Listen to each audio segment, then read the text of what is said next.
Breaking news చూస్తున్నా మహా news పై దాడి చేసిన వారిని పోలీసులు అరెస్టు చేశారు. తెలంగాణ భవన్ కి వచ్చిన పోలీసులను అడ్డుకున్నారు బీఆర్ఎస్ నేతలు. సర్చ్ వారెంట్ లేకుండా పోలీసులు ఎలా వస్తారని ప్రశ్నించారు. దీంతో కాసేపు పోలీసులు బీఆర్ఎస్ నేతలకు మధ్య వాగ్వాదం జరిగింది. ఇక చివరికి తెలంగాణ భవన్ లోకి వెళ్లిన పోలీసులు దాడికి పాల్పడిన బీఆర్ఎస్వి నేత గెల్లు శ్రీనివాస్ యాదవ్ సహా మరికొంతమందిని కూడా అరెస్టు చేశారు.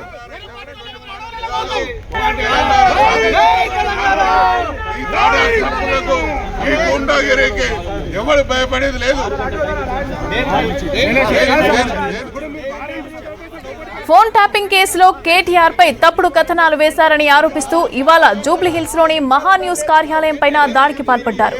ఆఫీస్ అద్దాలను ధ్వంసం చేశారు. పార్కింగ్ లో ఉన్న వాహనాలను పగలగొట్టారు. ఆఫీస్ లోపలికి దూరిన బీఆర్ఎస్వీ నేతలు కంప్యూటర్స్, ఫర్నిచర్స్ తో పాటుగా కెమెరాలను కూడా ధ్వంసం చేశారు. ఈ దాడిని అన్ని రాజకీయ పార్టీలు ఖండించాయి. ప్రజాస్వామ్యంలో భౌతిక దాడులకు తావులేదని మంత్రులు ప్రకటించారు. దాడులకు పాల్పడిన వారిని శిక్షిస్తామని చెప్పారు.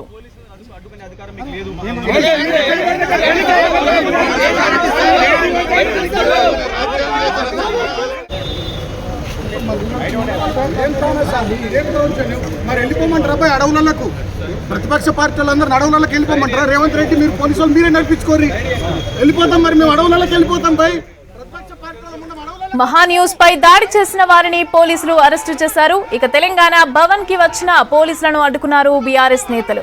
సర్చ్ వారెంట్ లేకుండా పోలీసులు ఎలా వస్తారని ప్రశ్నించారు. దీంతో కాసేపు పోలీసులకు బీఆర్ఎస్ నేతలకు మధ్య వాగ్వాదం జరిగింది. చివరికి తెలంగాణ భవన్ లోకి వెళ్లిన పోలీసులు దాడికి పాల్పడిన బీఆర్ఎస్వీ నేత గెల్లు శ్రీనివాస్ యాదవ్ సహా మరికొంతమందిని అరెస్టు చేశారు.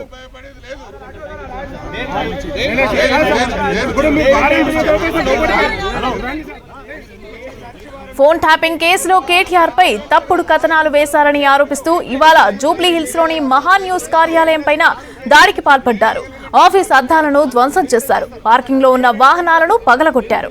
ఆఫీస్ లోపలికి దూరి బీఆర్ఎస్వీ నేతలు కంప్యూటర్స్, ఫర్నిచర్స్ తో పాటుగా కెమెరాలను కూడా ధ్వంసం చేశారు. ఈ దాడిని అన్ని రాజకీయ పార్టీలు ఖండించాయి. ప్రజాస్వామ్యంలో భౌతిక దాడులకు తావులేదని మంత్రులు ప్రకటించారు. దాడులకు పాల్పడిన వారిని శిక్షిస్తామని చెప్పారు.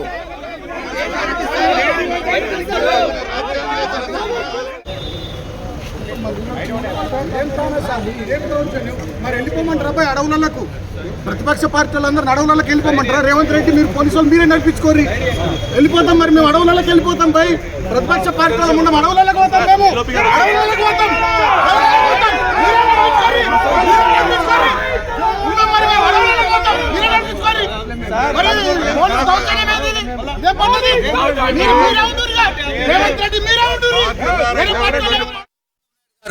అదే మా నాయకుడు తెలంగాణ కోసం 6 నిమిషాలు పనిచేసి తెలంగాణ ఉద్యమం చేసిన కేటీఆర్ గారి మీద అసత్య ప్రచారం చేసిన మహా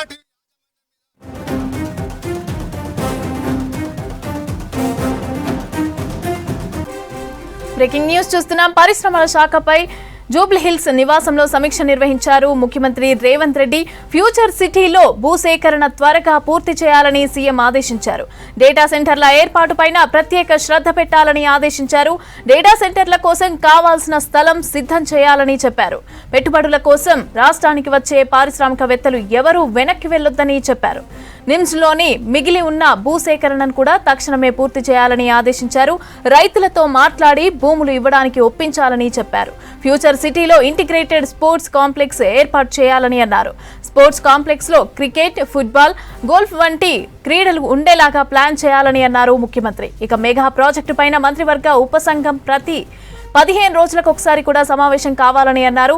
2025లో ఇప్పటికే 25 గ్లోబల్ క్యాపబిలిటీ సెంటర్లు వచ్చాయన్న సీఎం మరిన్ని వచ్చేలాగా కృషి చేయాలని చెప్పారు. 100 రోజుల్లోనే ప్రణాళికలు సిద్ధం చేయాలని చెప్పారు రేవంత్. పరిశ్రమల శాఖపై జూబ్లీహిల్స్ లోని నివాసంలో సమీక్ష నిర్వహించారు ముఖ్యమంత్రి రేవంత్ రెడ్డి. ఫ్యూచర్ సిటీలో భూసేకరణ త్వరగా పూర్తి చేయాలని సీఎం ఆదేశించారు. డేటా సెంటర్ల ఏర్పాటుపైన ప్రత్యేక శ్రద్ధ పెట్టాలని ఆదేశించారు. డేటా సెంటర్ల కోసం కావాల్సిన స్థలం సిద్ధం చేయాలని చెప్పారు. పెట్టుబడుల కోసం రాష్ట్రానికి వచ్చే పారిశ్రామికవేత్తలు ఎవరూ కూడా వెనక్కి వెళ్లొద్దని చెప్పారు. నిమ్స్ లో మిగిలి ఉన్న భూసేకరణను తక్షణమే పూర్తి చేయాలని ఆదేశించారు. రైతులతో మాట్లాడి భూములు ఇవ్వడానికి ఒప్పించారు కల్పించాలని చెప్పారు. ఫ్యూచర్ సిటీలో ఇంటిగ్రేటెడ్ స్పోర్ట్స్ కాంప్లెక్స్ ఏర్పాటు చేయాలని అన్నారు. ఇక స్పోర్ట్స్ కాంప్లెక్స్ లో క్రికెట్, ఫుట్బాల్, గోల్ఫ్ వంటి క్రీడలు ఉండేలాగా ప్లాన్ చేయాలని అన్నారు ముఖ్యమంత్రి. మెగా ప్రాజెక్టు పైన మంత్రివర్గ ఉపసంఘం ప్రతి 15 రోజులకొకసారి సమావేశం కావాలని అన్నారు. 2025లో ఇప్పటికే 25 గ్లోబల్ క్యాపబిలిటీ సెంటర్లు వచ్చాయన్న సీఎం మరిన్ని వచ్చేలాగా కృషి చేయాలని చెప్పారు. 100 రోజుల్లోనే ప్రణాళికలు సిద్ధం చేయాలని చెప్పారు రేవంత్.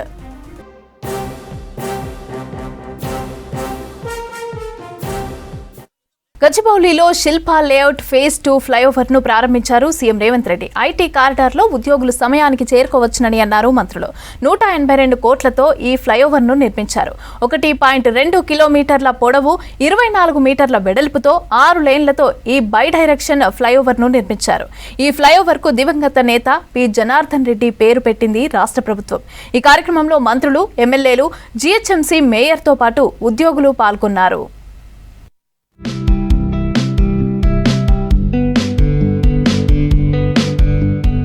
గచ్చిబౌలిలో ఓఆర్ఆర్ నుంచి కొండాపూర్కు వెళ్లేందుకు నిర్మించిన పీజేఆర్ ఫ్లైఓవర్ ను ప్రారంభించారు సీఎం రేవంత్ రెడ్డి.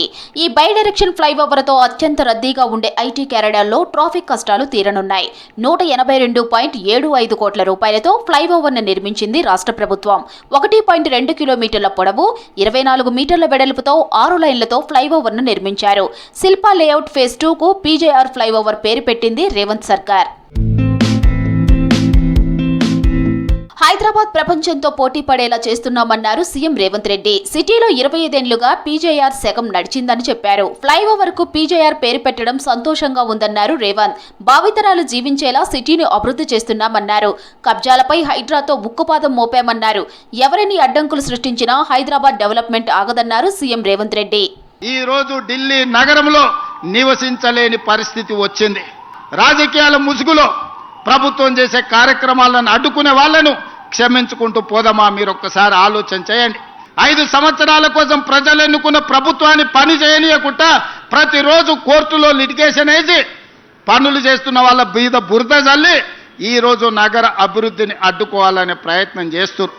అందుకే ఈరోజు గచ్చిబౌలి స్టేడియం పక్కన ఒక 400 ఎకరాల అభివృద్ధి చేస్తే ఇంకొక 5 లక్షల మందికి ఉద్యోగాలు కల్పించాలి, 1,00,000 కోట్లు పెట్టుబడులు తీసుకురావాలని విదేశీ పర్యటనలు చేసి అమెరికా, జపాన్, సౌత్ కొరియా లాంటి, సింగపూర్ లాంటి దేశాలలో పర్యటన చేసి దాదాపుగా 2,25,000 కోట్ల రూపాయలు పెట్టుబడులను ఆకర్షించి ఇవాళ సంస్థల్ని ప్రారంభించడానికి ప్రయత్నం చేస్తే ఈ రోజు పానకంలో పుడకలాక దాన్ని అడ్డుకున్నారు. బీజేపీకి తెలంగాణ ప్రజలు 8 ఎంపీ సీట్లు ఇస్తే ప్రధాని మోదీ రాష్ట్రానికి ఏమిచ్చారని ప్రశ్నించారు CM Revanth Reddy. Metro phase 2 కి కేంద్రం ఎందుకు అనుమతి ఇవ్వట్లేదన్నారు. మూసీ మెట్రో పూర్తి అయితే హైదరాబాద్ ప్రపంచ నగరంగా మారుతుందన్నారు. తమ విజ్ఞప్తులను కేంద్రం ఎందుకు పరిశీలించడం లేదని ప్రశ్నించారు. దీనికి రాష్ట్ర బీజేపీ నేతలు సమాధానం చెప్పాలని డిమాండ్ చేశారు రేవంత్. మోడీ ఏమిచ్చిండు కిషన్ రెడ్డి గారు? మీరు ఈ రాష్ట్రానికి, నగరానికి ఏం తెచ్చిండ్రు? మోడీ గారి నుంచి మేము ఇది తెచ్చినామని కిషన్ రెడ్డి గారు మీరు ఒక్క మాట చెప్పండి, గుండెల మీద చేసుకొని. ఇవాళ మేము చేస్తున్న ప్రయత్నాలకు సహకరించక ఇవాళ ప్రతిపక్షం ఉన్న బెంగళూరుకు మోడీ గారు మెట్రో ఇచ్చారు. ప్రతిపక్షం ఉన్న డిఎంకేకు చెన్నైకి మెట్రో ఇచ్చిండు, ఆంధ్రప్రదేశ్కు మెట్రో ఇచ్చిండు, గుజరాత్కి బుల్లెట్ ట్రైన్ ఇచ్చిండు, 2 లక్షల కోట్లు ఇచ్చిండు, గుజరాత్కు సబర్మతి రివర్ ఫ్రంట్ ఇచ్చిండు, ఢిల్లీకి యమునా రివర్ ఫ్రంట్ ఇచ్చిండు, ఉత్తరప్రదేశ్కు గంగా నది రివర్ ఫ్రంట్ ఇచ్చిండు. మరి మేము మూసీ రివర్ ఫ్రంట్ అడిగితే మాకు ఇస్తలేడు, మేము మెట్రో రైలు అడిగితే ఇస్తలేడు, మేము రీజనల్ రింగ్ రోడ్ అడిగితే అది అటకెక్కింది. ఎందుకు ఈ వివక్ష? ఎందుకు ఈ వివక్ష కిషన్ రెడ్డి గారు? మీరు ఆలోచన చేయాలి కదా కేంద్ర మంత్రిగా.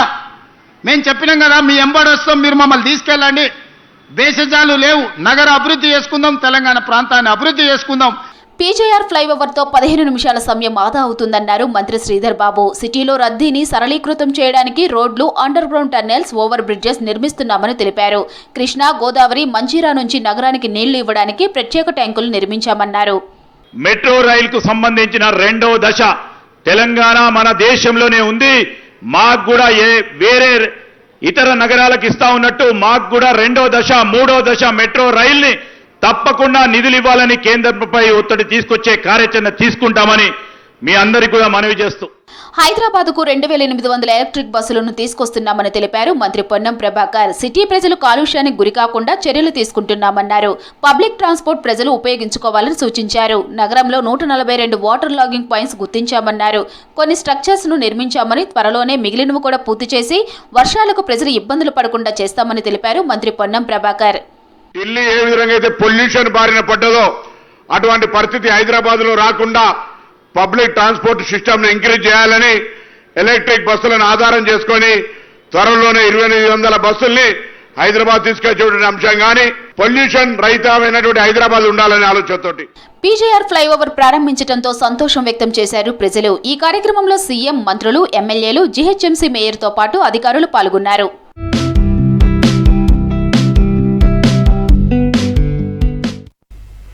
పివి నరసింహారావు విద్యాపరంగా, సామాజికంగా తీసుకొచ్చిన సంస్కరణలు ప్రజలకు పెద్ద ఎత్తున ఉపయోగపడ్డాయని అన్నారు డిప్యూటీ సీఎం బట్టి విక్రమార్క. పివి జయంతి సందర్భంగా నెక్లెస్ రోడ్లోని పివి ఘాట్ దగ్గరలోని ఆయన విగ్రహానికి మంత్రులు వివేక్ వెంకటస్వామి, పొన్నం ప్రభాకర్, కొండా సురేఖ, కాంగ్రెస్, బీజేపీ, బీఆర్ఎస్ నాయకులు పూలమాలలు వేసి నివాళులర్పించారు. దేశానికి పివి చేసిన సేవలను గుర్తు చేసుకున్నారు నేతలు.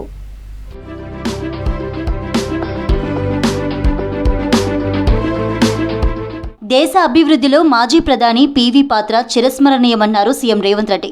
భారతరత్న పివి నరసింహారావు జయంతి సందర్భంగా తన నివాసంలో నివాళులర్పించారు సీఎం రేవంత్. ఆర్థిక సంస్కరణల పితామహుడిగా దేశ ప్రగతిలో కీలక పాత్ర పోషించారన్నారు సీఎం.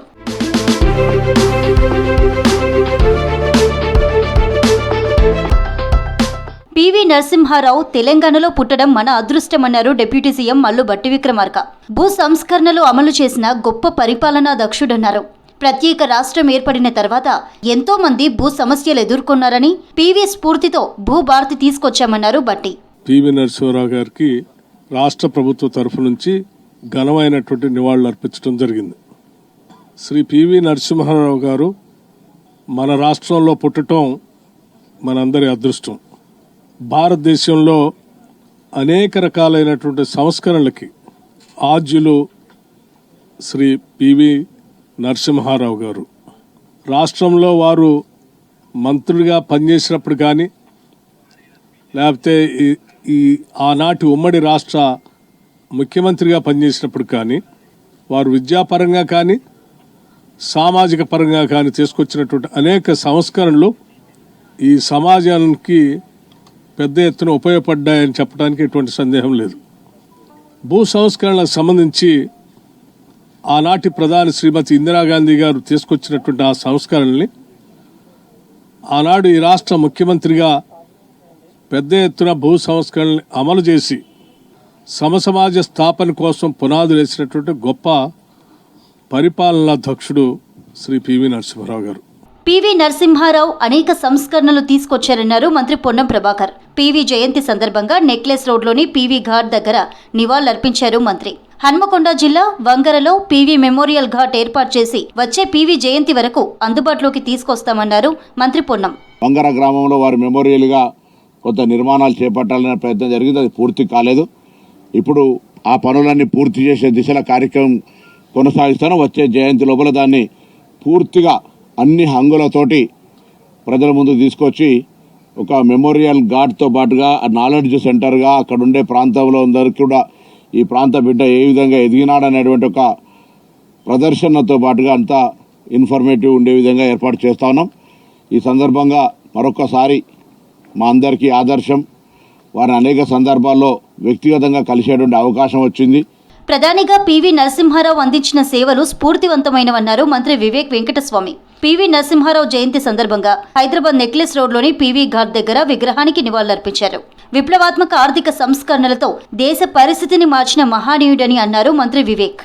పివి నరసింహారావు గారు ఏదైతే ఈ దేశకు సేవలు చేసినారో అందరు కూడా గుర్తించుకుంటారు. ఈరోజు భారతదేశము 4th largest economy in the world అయిందంటే దాని ఫౌండేషన్ వేసింది పివి నరసింహారావు గారు. 1991లో ఎప్పుడైతే ఆర్థిక పరిస్థితులు భారతదేశంలో చాలా ఘోరంగా ఉండేనో, కేవలం 3 వీక్స్ అంటే 3 వారాల ఫారెన్ ఎక్స్చేంజ్ రిజర్వ్స్ ఉండేనో ఈ దేశంలో ఆ రోజులలో పివి నరసింహారావు గారు ఈ లీడర్షిప్ తీసుకొని ఈ దేశాన్ని కష్టకాలం నుంచి బయటికి తీసుకువెళ్ళాలని చెప్పి ఒక కంకణం కట్టుకొని పనిచేస్తున్నారు. పివి నరసింహారావు తెరిచిన పుస్తకమని, గ్రామీణ ప్రాంతాల్లో అభివృద్ధి చెందడానికి విశేష కృషి చేశారన్నారు మంత్రి కొండా సురేఖ.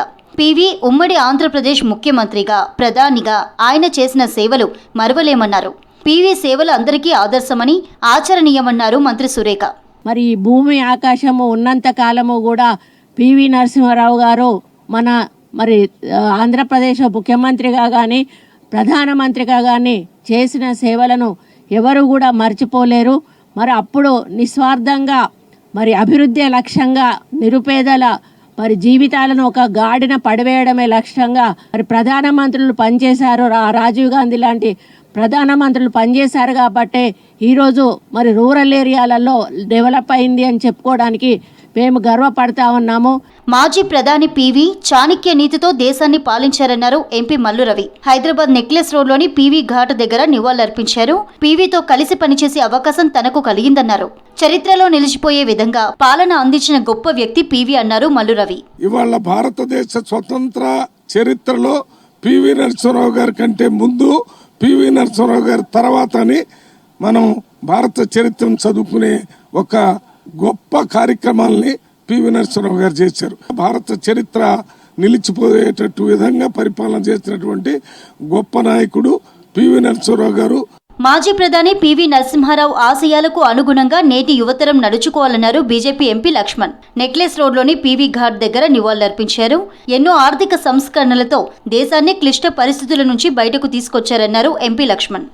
బహుభాషా కోవిదుడు, భారతరత్న గ్రహీత శ్రీ పివి నరసింహారావు గారి యొక్క 104 జయంతి పురస్కరించుకొని భారతీయ జనతా పార్టీ తరఫు నుంచి వారికి నివాళులర్పిస్తూ ఈరోజు ప్రస్తుత ప్రధానమంత్రి నరేంద్ర మోడీ గారు పివి గారి కుటుంబ సభ్యులకు కూడా వారి యొక్క జయంతి సందర్భంగా శుభాకాంక్షలు తెలియజేస్తూ మాజీ ప్రధాని పివి నరసింహారావు 104వ జయంతి సందర్భంగా నివాళులర్పించారు. వివిధ రాజకీయ పార్టీల నేతలు, ఆయన అభిమానులు దేశానికి పివి చేసిన సేవలను గుర్తు చేసుకున్నారు.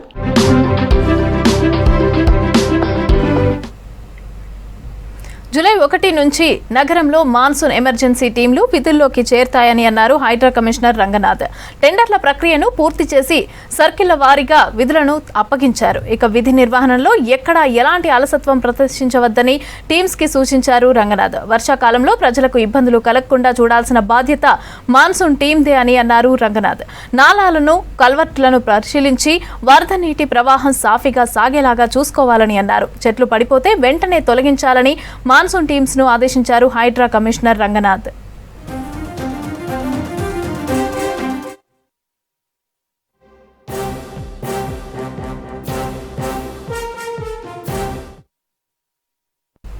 జాతీయ, అంతర్జాతీయ పోటీలు హైదరాబాద్లో నిర్వహించడం ద్వారా తెలంగాణ క్రీడాకారులకు స్ఫూర్తి లభిస్తుందని అన్నారు sports authority chairman Shiva Sena Reddy.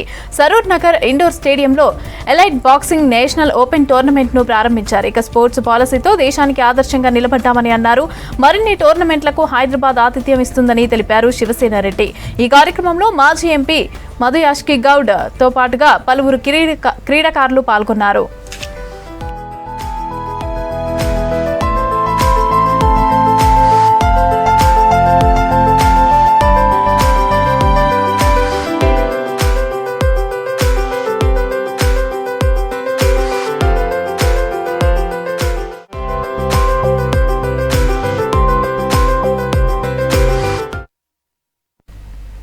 Hyderabad Begumpet flyover పైన కారులో మంటలు చెలరేగాయి. రన్నింగ్ లో ఉన్న కారులో ఒక్కసారిగా మంటలు అంటుకున్నాయి. సమాచారం అందుకున్న ఫైర్ సిబ్బంది ఘటనా స్థలానికి చేరుకుని మంటలను అదుపు చేశారు.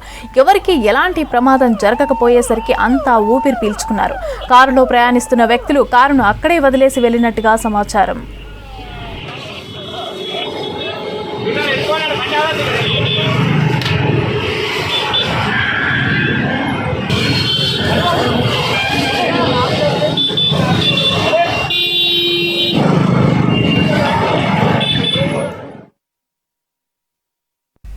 కుత్బుల్లాపూర్లో జల్సాలకు అలవాటు పడి బైక్ దొంగతనాలు చేస్తున్న నలుగురిని అరెస్టు చేశారు పోలీసులు.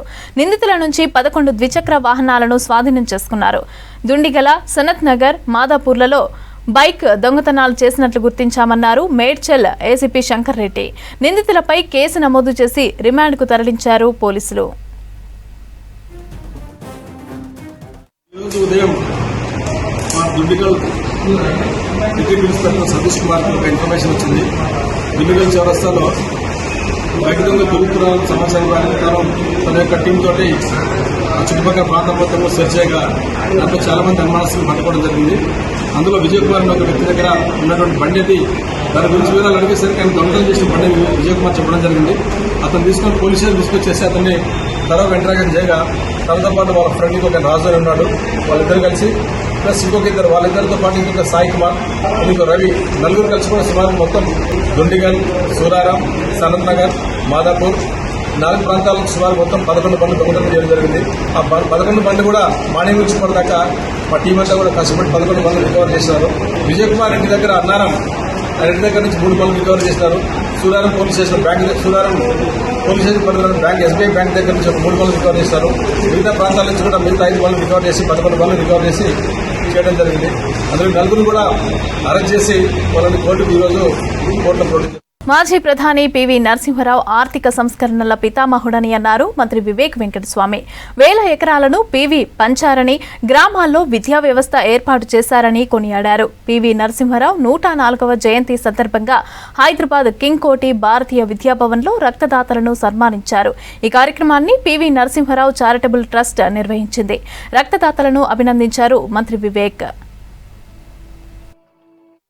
The Congress party also had a lot of these kind of ideas, but we needed a leader who would push all these ideas into reality, and I think PV Garu did a great job in different sectors, and I think land reforms, education, economic reforms, and running in the political circles, because everybody thought that in 1991 PV Garu is taking retirement, so he went abroad for his bypass surgery and all. And when he came back, because he was considered to be one of the most intellectual persons in those days, everybody thought he was the best person to become the Prime Minister of this country. So he became the Prime Minister, and he was able to see that the reforms were implemented successfully, and this country went on to the growth path. So along with this little small personal touch to the association of my father with PV Garu. So when he was a minister, I just started my business, and we wanted to put up a textile mill. So my father said, why don't you go and put it up in PV Garu's constituency in Ramgiri. So Ramtek. So I had the pleasure of putting up a unit in his constituency. And I was also lucky that PV Garu as Prime Minister came and inaugurated that plant in Nagpur. So today we have more than 2,000 employees there. The unit is doing well. So a small personal touch to the families association with them. And PV Rajeshwara, his brother-in-law, Sanjeev and me were classmates in intermediate, and we continue to be good friends. So I am very lucky today to come and speak in front of all of you. And once again, I think people should read the book on Mr. P.V. Narasimha, because it's reading the books of tall leaders will definitely give us a lot of insights into what we should do in life, how we should become leaders, how we can lead our team to achieve greater things. And I think we should appreciate Dr. Sudha Kiran for, as Kashyap rightly said, he left his job, he didn't want to get into a business, but doing a charitable job. So I recollect doing charity, many people really don't come forward or help people. But I have realized that doing charity really gives a lot of endorphin release. It helps you to do better in your business. It helps you to have a better family life. And people should always think that at least 5% of what they earn or what they do should definitely go in helping people and doing charity. People talk of adopting getting influenced, but he was truly influenced by my grandfather. He wanted to really do something to transform the rural society. In fact, I never came here to speak. I came here as one of the awardees, but I felt that this is something that I should definitely share. See, this is truly unique. Somebody with so much of access to so many things, being a doctor, a successful doctor, to choose to volunteer for a charitable cause. Well, this comes from the family, and this truly comes from Mr. Narasimha Rao. That's a tribute that we can really give it to him. The way he has influenced him, the way he is today, in spite of all the hardships. In fact, a few years back I was talking to him, I said, why are you doing something like this? But it is just his thing to donate, to give back to society. I think that was his motto. And I think in spite of all the hardships, I know how difficult it is to get permissions to run a blood center. And I think he has worked very, very hard for it. And today what we are seeing, people from all walks of life are coming today. From all facets of society are here today receiving this award. I am very happy for it. జీహెచ్ఎంసీకి ఎన్నో ఆస్తులు ఉన్నా అవి ఎక్కడ ఉన్నాయో తెలియని పరిస్థితిలో ఉన్నారు అధికారులు. షాపింగ్ కాంప్లెక్స్లు, మార్కెట్లు, ఫంక్షన్ హాల్ల నుంచి బల్దియాకు వచ్చే ఆదాయం కూడా అంతంత మాత్రంగానే ఉంది. దీంతో అసలు బల్దియా ఆస్తులు ఎక్కడెక్కడున్నాయి, వాటి వల్ల ఎంత ఆదాయం వస్తుంది, వాటిని ఎలా పరిరక్షించుకోవాలనే అంశాలపైన దృష్టి పెట్టారు జీహెచ్ఎంసీ కమిషనర్ ఆర్వి కర్ణన్. నగరంలోని ఆస్తులపైన జీఐఎస్ సర్వే చేస్తున్నారు బల్దియా అధికారులు.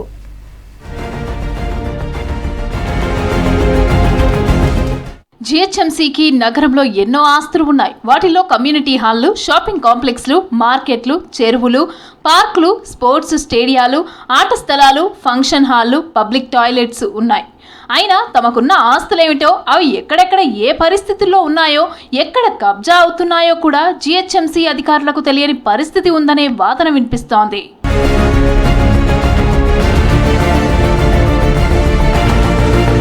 బల్దియాకి చెందిన ఆస్తులన్నింటి లెక్కలు తయారు చేయాలని ఇదివరకు ఉన్న కమిషనర్ ఇలంబరితి డిసైడ్ అయ్యారు.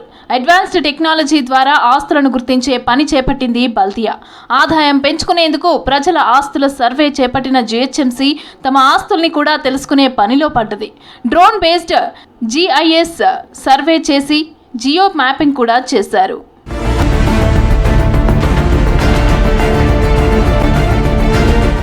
బల్దియా పరిధిలో 1342 పార్కులు, 750 టాయిలెట్లు, 578 స్పోర్ట్స్ గ్రౌండ్లు, 37 స్పోర్ట్స్ కాంప్లెక్స్లు, 14 స్విమ్మింగ్ పూల్స్ ఉన్నట్లు జీఐఎస్ సర్వేలో తేలింది. వీటన్నింటికీ జియో మ్యాపింగ్ చేసి లొకేషన్ సెట్ చేశారు అధికారులు. ఇక నుంచి వీటిపై నిఘా ఉంటుందని తెలిపారు జీహెచ్ఎంసీ కమిషనర్ ఆర్వి కర్ణన్. వీటితో పాటు చెరువులు, ఖాళీ స్థలాలు, షాపులు కూడా జీఐఎస్ సర్వే చేసి మ్యాపింగ్ చేస్తామన్నారు కమిషనర్.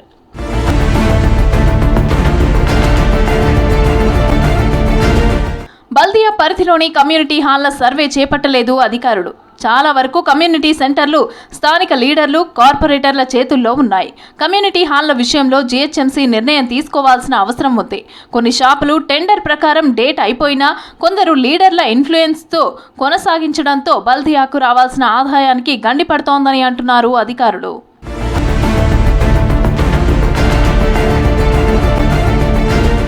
గ్రేటర్ హైదరాబాద్లోని బల్దియా ఆస్తులు కబ్జాలు కాకుండా చూస్తామని చెప్తున్నారు అధికారులు.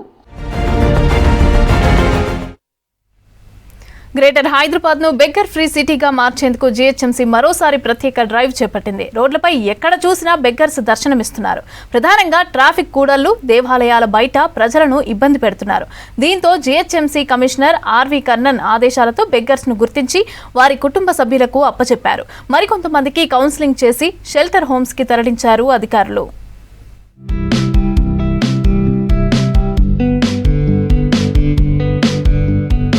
గ్రేటర్ హైదరాబాద్ను బెగ్గర్ ఫ్రీ సిటీగా రూపొందించాలనే సంకల్పంతో ఇదివరకు బల్దియా అధికారులు ప్రత్యేక డ్రైవ్ చేపట్టారు. బెగ్గర్స్ను తీసుకెళ్లి షెల్టర్ హోమ్స్కు తరలించారు. ఆ హడావిడి కొద్ది రోజులకే పరిమితం కాగా మళ్లీ నగర రోడ్లపై బెగ్గర్లు యథావిధిగా కొనసాగారు. ఆ తర్వాత కొంతకాలానికి హైదరాబాద్ పోలీస్ కమిషనర్ సివి ఆనంద్కు బెగ్గర్లతో పాటు జబర్దస్తీ చేస్తూ డబ్బులు డిమాండ్ చేస్తున్న హిజ్రాలపై ఫిర్యాదులు వచ్చాయి. మరోసారి పోలీసుల ఆధ్వర్యంలో బెగ్గర్ ఫ్రీ సిటీగా చేయాలని డ్రైవ్ చేపట్టారు.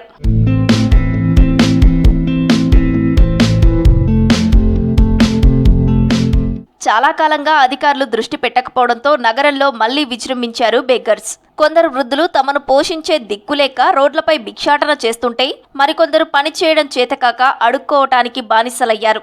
వీరిలో కొందరు చిన్నపిల్లలను అడ్డుపెట్టుకొని మరికొందరు అంగవైకల్యాన్ని అడ్డుపెట్టుకొని భిక్షాటన చేస్తున్నారు. చార్మినార్, సాలార్జంగ్ మ్యూజియం లాంటి పర్యాటక ప్రాంతాల్లోకి వచ్చే విదేశీయులను ఎక్కువ మొత్తంలో డబ్బులు ఇస్తారనే ఆశతో వారి వెంట పడి అడుక్కుంటున్నారు.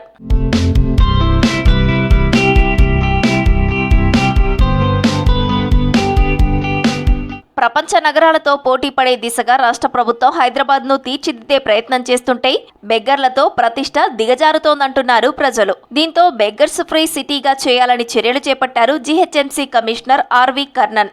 సిటీ రోడ్లపై భిక్షాటన చేసే వారితో పాటు ఫుట్పాత్, ప్లాట్ఫామ్లపై నిద్రిస్తున్న వారికి కౌన్సిలింగ్ ఇచ్చి వారి కుటుంబ సభ్యులకు అప్పజెప్పాలని అర్బన్ కమ్యూనిటీ డెవలప్మెంట్ అధికారులను ఆదేశించారు కమిషనర్.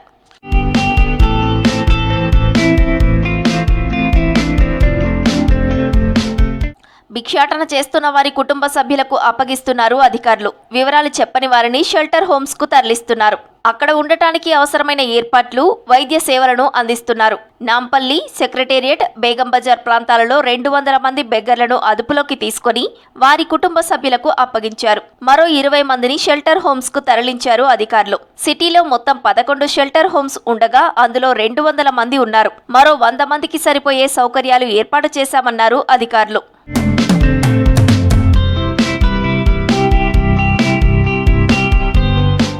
సిటీలో భిక్షాటన చేస్తున్న బెగ్గర్స్ పై జీహెచ్ఎంసీ అధికారులు స్పెషల్ డ్రైవ్ చేపట్టారు. గతంలో ఈ డ్రైవ్ నిర్వహించినా అది కొంతకాలానికి మాత్రమే పరిమితమైంది. మరి ఈసారి నిర్వహించిన స్పెషల్ డ్రైవ్ ఎంతవరకు కొనసాగుతుందో వేచి చూడాలి. న్యూస్ యాంకర్ స్వేచ్ఛ సూసైడ్కు పూర్ణచందరే కారణమని ఆరోపించారు ఆమె తల్లిదండ్రులు. పూర్ణచందర్ వేధింపులతోనే తమ కూతురు సూసైడ్ చేసుకుందని అన్నారు. జూన్ 26వ తేదీన ఇద్దరి మధ్య గొడవ జరిగితే తనను ఇంటికి రమ్మన్నట్లు తెలిపారు. అతనిపై కఠిన చర్యలు తీసుకోవాలని పోలీసులకు ఫిర్యాదు చేశారు.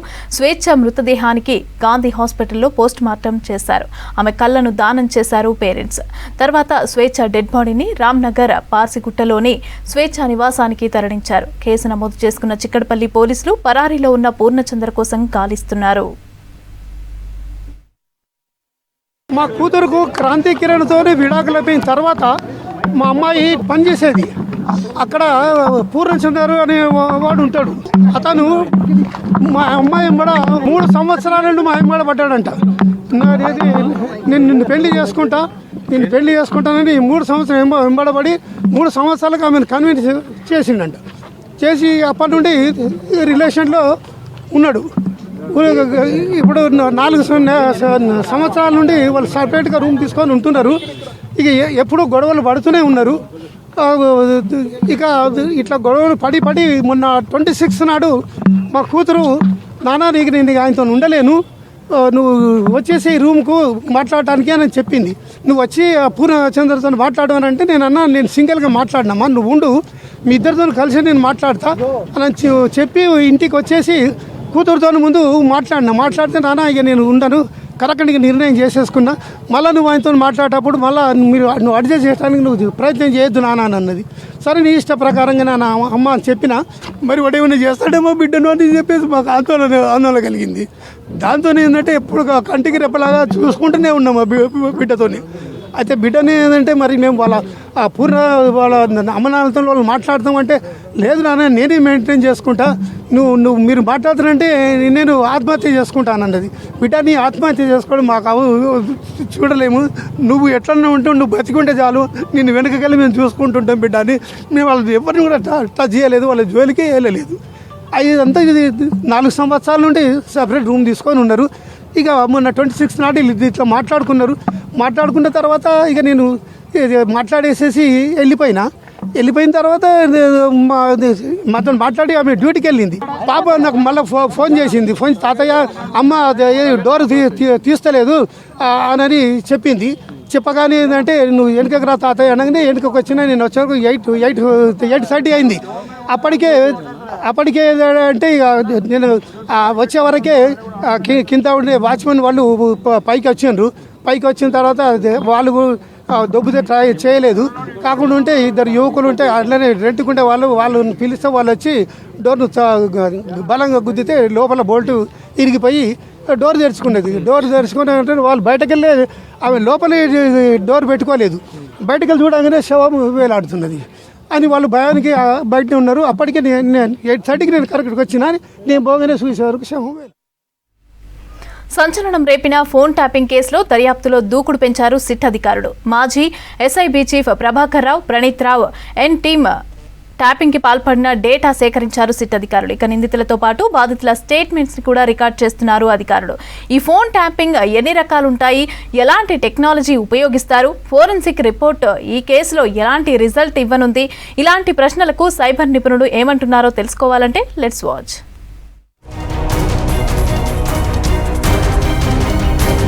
Phone tapping case hot topic గా మారింది. ఇప్పటికే నిందితులు ప్రభాకర్ రావుతో పాటు ప్రణీత్ రావును పలుమార్లు విచారించారు సిట్ అధికారులు. వాళ్ళిచ్చిన సమాచారాన్ని రికార్డ్ చేశారు. నిందితుల ఫోన్లలో డేటాను రిట్రీవ్ చేశారు అధికారులు. ఈ టీం రాజకీయ, వ్యాపార, సినీ, మీడియా రంగాల్లో కీలకంగా ఉన్న 618 మంది ఫోన్లను ట్యాపింగ్ చేసినట్లు గుర్తించారు. ఇప్పటికే 200కు పైగా బాధితుల స్టేట్మెంట్లు రికార్డ్ చేశారు సిట్ అధికారులు.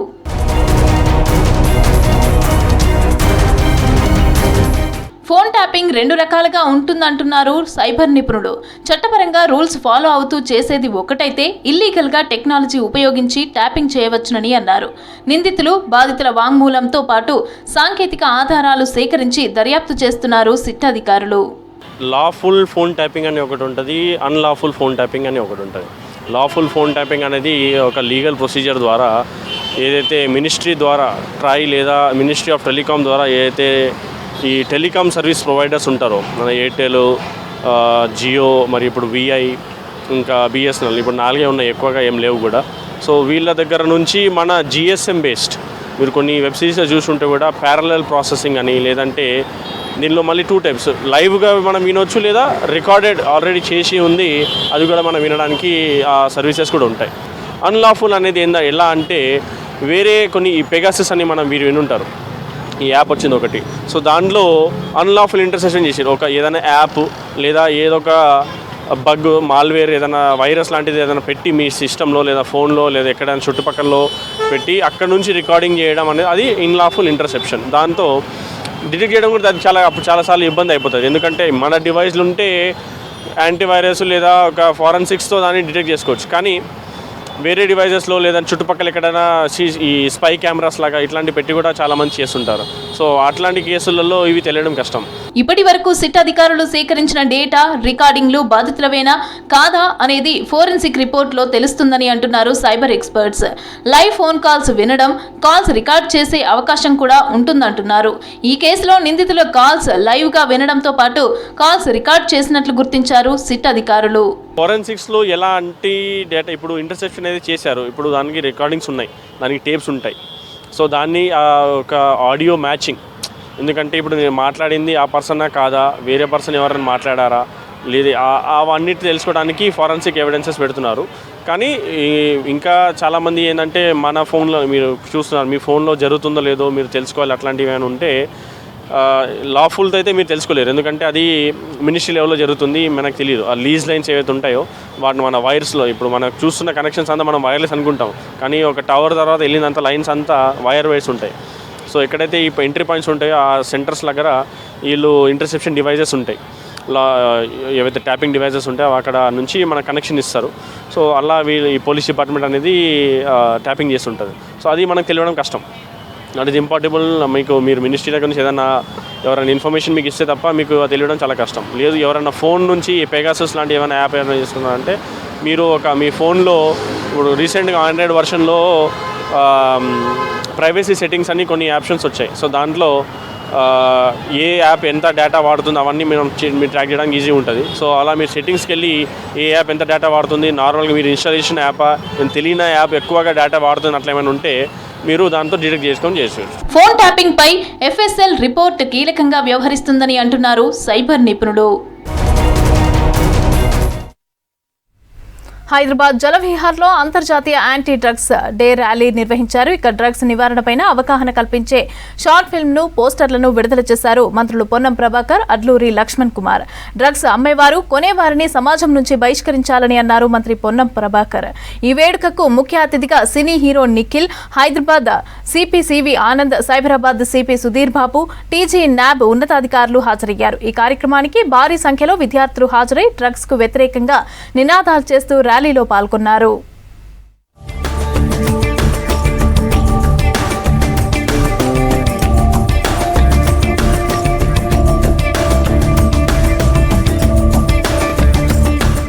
తెలంగాణలో డ్రగ్స్ వినియోగం లేకుండా చేసేందుకు సర్కార్ కఠిన చర్యలు తీసుకుంటుందన్నారు మంత్రి పొన్నం ప్రభాకర్. తల్లిదండ్రులు ఉద్యోగాలు చేస్తూ బిజీగా ఉంటున్నారని, దీంతో పిల్లలు చెడు అలవాట్లకు బానిసలవుతున్నారని అన్నారు. డ్రగ్స్ అమ్మినా, కొనుగోలు చేసినా సమాచారం ఇవ్వాలని కోరారు మంత్రి పొన్నం ప్రభాకర్. తెలంగాణ పోలీసులు డ్రగ్స్ నివారణపైన నిరంతరం కృషి చేస్తున్నారని అన్నారు మంత్రి అడ్లూరి లక్ష్మణ్. ఈరోజు శత్రువు దాడి చేయాల్సిన అవసరం లే, నీకు ఒక చెడు అలవాటు నేర్పితే నీకు నువ్వే నశించిపోతావు అనేటువంటి ఆలోచనతోటి ఇటువంటి మారక ద్రవ్యాలను కొంతమంది అనైతికంగా ఈ వృత్తిలో ఉంటా ఉన్నారు. వాళ్ళందరూ కూడా పరివర్తన తెచ్చుకోవాలి. వృత్తి బతకడానికి అనేక రకాల వ్యవహారాలు ఉన్నాయి, అనేక రకాల బతకొచ్చు. కానీ సమాజాన్ని చెడగొట్టి ఉజ్వలైన పిల్లల భవిష్యత్తుతో ఆడుకునేటువంటి వాళ్ళ పట్ల పోలీసులు ఇప్పటికే కఠినంగా ఉన్నా సమాజం కూడా అటువంటి వాళ్ళను వెలివేసేటువంటి పరిస్థితి రావాలని ఇంత గొప్ప కార్యక్రమాన్ని నేను మా మంత్రిగా చార్జ్ తీసుకున్న 4వ రోజు ఈరోజు ఈ రాష్ట్రానికి సంబంధించిన గౌరవ ముఖ్యమంత్రి గారి నేతృత్వంలో పట్ల ఏదైతే డ్రగ్స్ మమ్మారిని ఈ రాష్ట్రం నుంచి ఏదైతే పారదోలాలని అటు పోలీస్ శాఖ కానీ మా శాఖ సమన్వయంతో డ్రగ్స్ సంబంధించినటువంటి ఏదైతే ఐపీ డ్రగ్స్ కి దూరంగా ఉంటేనే జీవితం సంతోషంగా ఉంటుందంటున్నారు సినీ హీరో నిఖిల్. చిన్నప్పటి నుంచి సిగరెట్, డ్రగ్స్ కి దూరంగా ఉండటం వల్లే సంతోషంగా ఉన్నానని తెలిపారు. యువత చెడు వ్యసనాలకు బానిస కావద్దని పిలుపునిచ్చారు. యాక్టర్, డాక్టర్, హీరో ఇలా గోల్ ఏదైనా సాధించాలని అనుకుంటే ఆరోగ్యంగా ఉండాలని విద్యార్థులకు సూచించారు హీరో నిఖిల్. ఆల్కహాలే కదా అనుకుంటే ఇంకేదో అంటారు, ఇంకేదో పదార్థాలు అంటారు. సో అది యాక్సెప్ట్ చేయడం అన్నది it is not cool guys. నేను మళ్ళీ చెప్తున్నాను, చాలాసార్లు అది కూల్ అనుకుంటాం, చాలా కూల్ అనుకుంటాం, ఏమో వద్దులేదు ఇంతో అనుకుంటాం, కానీ that will lead to the next అండి. ఈరోజు మీరు ఇక్కడ మీ ముందు నేను నిల్చున్నాను, హ్యాపీ డేస్ సినిమా చేశాను, కార్తికేయ సినిమా చేశాను, స్వామి రారా సినిమా చేశాను, ఇప్పుడు వస్తున్న స్వయంభూ సినిమా చేస్తాను. ఈ సినిమాలన్నీ చేయడానికి కారణం ఆ రోజు నేను చిన్నప్పుడు, నేను స్కూల్లో ఉన్నప్పుడు, నేను కాలేజ్ ఉన్నప్పుడు నేను నో చెప్పానండి. నేను ఆ సిగరెట్కి నో చెప్పాను, డ్రగ్స్కి నో చెప్పాను, అన్నిటికీ నో చెప్పాను. ఆ హుక్కా అంటారు, ఆ హుక్కాలు కూడా చాలా చాలా దరిద్రం. మీరు గుర్తుపెట్టుకోవాలి, ఇక్కడ ఉన్న డ్రగ్స్ మాట్లాడుతున్నారు. డ్రగ్సే కాదు, ఇంతకుముందు స్టెరాయిడ్స్ అన్నారు. So anything artificial, anything foreign is very very risky to your body. దయచేసి నమ్మండి, మీ డ్రీమ్స్ చాలా ఉన్నాయి, మీ అంబిషన్స్ చాలా ఉన్నాయి. So when ever you want achieve your ambitions, achieve your dreams, మిమ్మల్ని ముందు ఆపేది ఇలాంటి నార్కాటిక్ సబ్స్టెన్సెసే. యాంటీ డ్రగ్స్ డే సందర్భంగా నగరంలో వారం రోజుల పాటు డ్రగ్స్ నివారణపై విద్యార్థులకు అవగాహన కల్పిస్తామని అన్నారు హైదరాబాద్ సిపి సివి ఆనంద్. 7-8 తరగతి విద్యార్థులు కూడా డ్రగ్స్ కు అలవాటు పడుతున్నారని, దీనిపై కూడా ఫోకస్ పెట్టామని అన్నారు. డ్రగ్స్ ను కంట్రోల్ చేస్తున్న లిస్టులో తెలంగాణకు ప్రత్యేక స్థానం ఉందని, దుబాయ్లో హైదరాబాద్ పోలీసులకు యాంటీ నార్కోటిక్ అవార్డు వచ్చిందని గుర్తు చేశారు సివి ఆనంద్. ఒక్క ounce of drug 1 gram of ganja కూడా మన రాష్ట్రంలో రావద్దు అనే ఉద్దేశంతో ఒక స్పెషల్ ఆర్గనైజేషన్ని క్రియేట్ చేశారు. అక్కడ ఉన్న ప్రాబ్లమ్స్, కొన్ని స్కూల్స్ ఉన్నాయి, దాంట్లో ఈ ప్రాబ్లం ఎక్కువగా ఉంది. సో ఇవన్నీ కంట్రోల్ చేయడానికి హైదరాబాద్ సిటీ పోలీస్ తరఫున కూడా మాకు చిన్న యూనిట్ ఉంది, Hyderabad narcotics enforcement wing. Plus TG NAB చేసిన యాక్టివిటీస్కి తెలంగాణ రాష్ట్ర ప్రభుత్వానికి అంతర్జాతీయంగా గుర్తింపు వచ్చింది. Recently I went to Dubai to take the award for the Telangana government. Anti drugs event కు భారీ సంఖ్యలో విద్యార్థులు హాజరయ్యారు. డ్రగ్స్ కి దూరంగా ఉంటామని, డ్రగ్స్ లేని సమాజానికి కృషి చేస్తామని విద్యార్థులు ప్రతిజ్ఞ చేశారు. ఇలాంటి కార్యక్రమాలు ప్రభుత్వం మరిన్ని చేపట్టాలని విద్యార్థులు కోరారు. డ్రగ్స్ నివారణ పోస్టర్లతో యాంటీ డ్రగ్స్ డే ర్యాలీలో వేల సంఖ్యలో విద్యార్థులు, స్కూల్ సిబ్బంది పాల్గొన్నారు. అండ్ ఇలాంటి ఏదో కాలేజ్లో చెప్పినప్పుడు ఉన్న మోటివ్ కంటే ఇలా బయటికి తీసుకొచ్చి అందరు ఎమాంగ్ ఎలా అంటే లైక్ కాలేజెస్ మధ్యలో అలాంగ్ విత్ కాలేజెస్లో అందరితో పాటు నేర్చుకోవడం ఇంకా బాగుంటుంది అనమాట. ఇది ఎక్కువ ఇంపాక్ట్ ఇస్తుంది కంపేర్ టు లర్నింగ్ ఇట్ అంటే విత్ ఇన్ ద క్యాంపస్ కంటే బయటికి వచ్చి ఒక డిఫరెంట్ ఎన్వైరన్మెంట్లో అమాంగ్ డిఫరెంట్ కాలేజెస్ మధ్యలో నేర్చుకున్నప్పుడు అంటే లైక్ ఎంకరేజింగ్ ఉంటుంది అనమాట. వాళ్ళకు తెలిసింది వాళ్ళు ఒక కమ్యూనికేషన్ పెరగడము, ఇంటరాక్ట్ అవ్వడము మంచిగా అనిపిస్తుంది అనమాట. రాష్ట్రంలో డ్రగ్స్ అమ్మినా కొనుగోలు చేసినా కఠిన చర్యలు తీసుకుంటామని హెచ్చరించారు పోలీసులు. డ్రగ్స్ వినియోగించి జీవితం ఖరాబు చేసుకోవద్దని పిలుపునిచ్చారు నేతలు.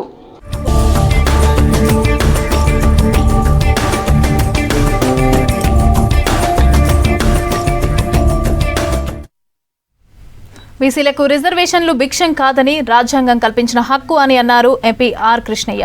42% రిజర్వేషన్లు అమలు చేస్తూ జీవో తెచ్చిన తరువాతే స్థానిక సంస్థల ఎన్నికలు నిర్వహించాలని డిమాండ్ చేశారు. హైదరాబాద్ లక్డీ కపూల్లో రౌండ్ టేబుల్ సమావేశం నిర్వహించారు బీసీ నేతలు.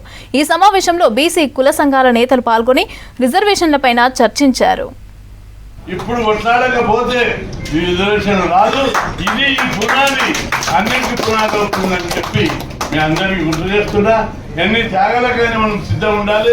మేము ఈ స్టేమ్లకు పోనేదారు చెప్పాలి, మన మధ్యలో ప్రిపేర్ ఉండాలని చెప్పి కూడా గుర్తు చేస్తున్నా. అన్ని పార్టీలు ఉన్న కార్పొరేటర్, సర్పంచులు, నాయకులు, పార్టీ నాయకులు, బాధ్యులు ప్రతి ఒక్కరు మేమే చేస్తామన్నా నువ్వు పిలిపి ఏం చేయాలని చేస్తామంటున్నావు. కాబట్టి మనమందరం ఇది ఒకరి ఉద్యమం కాదు, రాష్ట్రంలోని 2 కోట్ల మంది బీసీలకు సంబంధించి, బీసీల ఆత్మగౌరవానికి సంబంధించి కాంగ్రెస్ పార్టీ రాహుల్ గాంధీ పెంచమని అంటున్నాడు. అదేవిధంగా పార్టీలో ఉన్న బీసీ నాయకులందరూ కూడా ఓపెన్గా స్టేట్మెంట్ ఇస్తున్నారు. ఏమని మహేష్ గౌడ్ కూడా చెప్పారు, మేము 42% రిజర్వేషన్. అదేవిధంగా బీసీ సంక్షేమ శాఖ మంత్రి పొన్నం ప్రభాకర్ ఆయన కూడా ఓపెన్ కమిట్మెంట్ తోటి మేము 42% పెంచుతాం. హైదరాబాద్ నిమ్స్ కిడ్నీ డాక్టర్లను సన్మానించింది కిడ్నీ పేషెంట్స్ వెల్ఫేర్ అసోసియేషన్. 900 మందికి నెలవారీగా పెన్షన్లు, బస్ పాస్లు పొందడానికి కృషి చేసిన నెఫ్రాలజీ విభాగం అధిపతి ప్రొఫెసర్ శ్రీ భూషణ్ రాజు, ప్రొఫెసర్లు గంగాధర్, స్వర్ణలతతో పాటు మీడియా రిలేషన్ ఆఫీసర్ సత్యగౌడ్కు శాలువాలు కప్పి ధన్యవాదాలు తెలిపింది. తమకు అన్ని రకాలుగా వైద్య సహాయం అందిస్తున్నందుకు నిమ్స్ డైరెక్టర్ బీరప్పకు కృతజ్ఞతలు చెప్పారు కిడ్నీ పేషెంట్స్ వెల్ఫేర్ అసోసియేషన్ సభ్యులు.